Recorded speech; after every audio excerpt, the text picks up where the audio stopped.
Salut à tous les amis, j'espère que vous allez bien. On se retrouve aujourd'hui pour une nouvelle vidéo, début du mois d'avril, avec un programme pour le Barça très intense, puisque vous le savez, le Barça affrontera dès demain l'Atlético de Madrid pour le match retour de Copa del Rey, on le rappelle, match aller, résultat 4-4.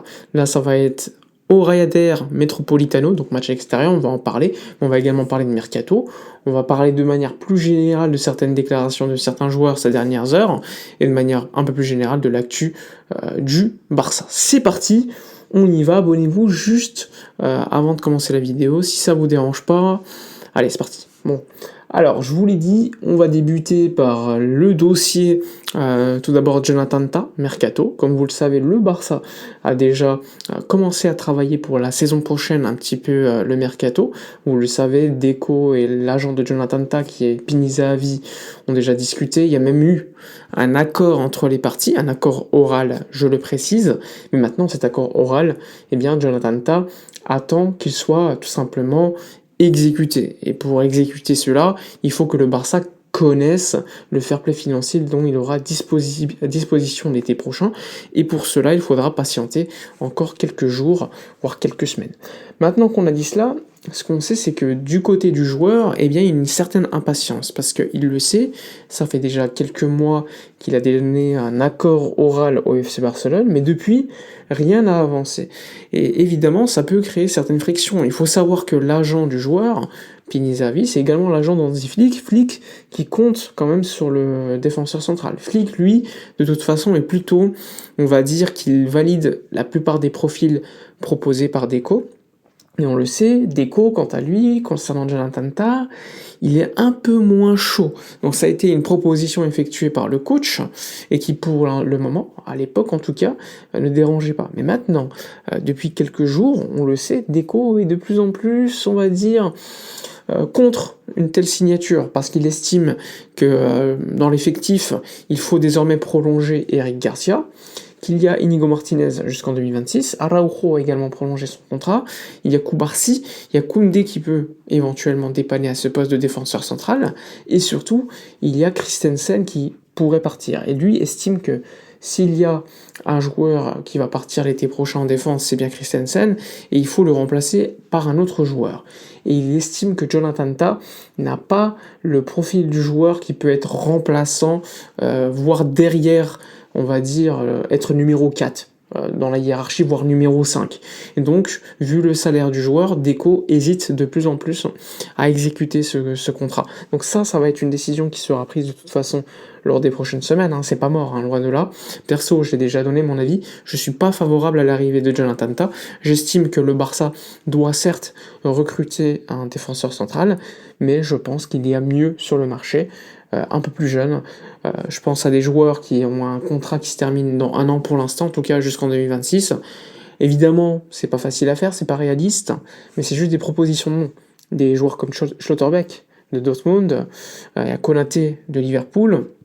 Il y a également un autre défenseur que j'aime plutôt bien, c'est le défenseur central français de Leipzig, je crois, qui joue à Leipzig, je crois, si je me trompe pas, l'ancien de l'Olympique lyonnais, Loukeba. Donc il y a quand même des défenseurs centraux à pister. Il y a aussi Van de Ven que j'aime beaucoup mais qui se blesse un peu. Mais en tout cas, je pense qu'il y a moyen de se renforcer. Le problème, c'est que si tu te renforces à ce poste-là, il va te falloir un joueur soit très jeune, qui accepte donc ce rôle de jouer quelques minutes, soit un joueur, on va dire, plus âgé et qui accepte ce profil-là. Et ça peut être très compliqué. Sachant que, perso, je pense qu'en 2026, le Barça fera un mercato en termes de défenseur central pour remplacer Inigo Martinez. Donc peut-être que le Barça patientera 2026 pour se renforcer à ce poste-là plus sérieusement, avec un plus gros investissement. Mais on le sait, en 2026, ce sera l'année des investissements, parce que tu as le retour au stade définitivement, mais surtout le poste de numéro 9, voire le poste de gardien, en plus du poste de défenseur central. Donc ça aussi, va falloir prioriser. Et donc je pense que le mercato prochain, en 2025, l'été, là, ça va être plutôt un mercato, on va dire, pour améliorer l'effectif, avec un seul poste où il y aura véritablement une grosse plus-value. C'est pour ça que je pense que le Barça veut taper fort sur l'ailier gauche pour l'été prochain. On parle beaucoup de Luis Diaz, de Nico Williams, mais également de Lookman, de Leao. En tout cas, le Barça veut se renforcer à ce poste-là et se renforcer au poste de latéral, mais avec, on va dire, des joueurs de complément. Se renforcer, avoir un effectif beaucoup plus complet. Et en 2026, allez, mettre l'argent sur un numéro 9 et sur un défenseur central. Je pense que le gardien, ça sera en 2027, parce que le Barça compte, en tout cas aujourd'hui, sur Ter Stegen, et surtout par les performances de Chesney. Aujourd'hui, il n'y a pas d'urgence pour le club. Je précise parce que pour moi, je pense que le gardien était également une priorité avec notamment le retour de Ter Stegen, mais à quel niveau?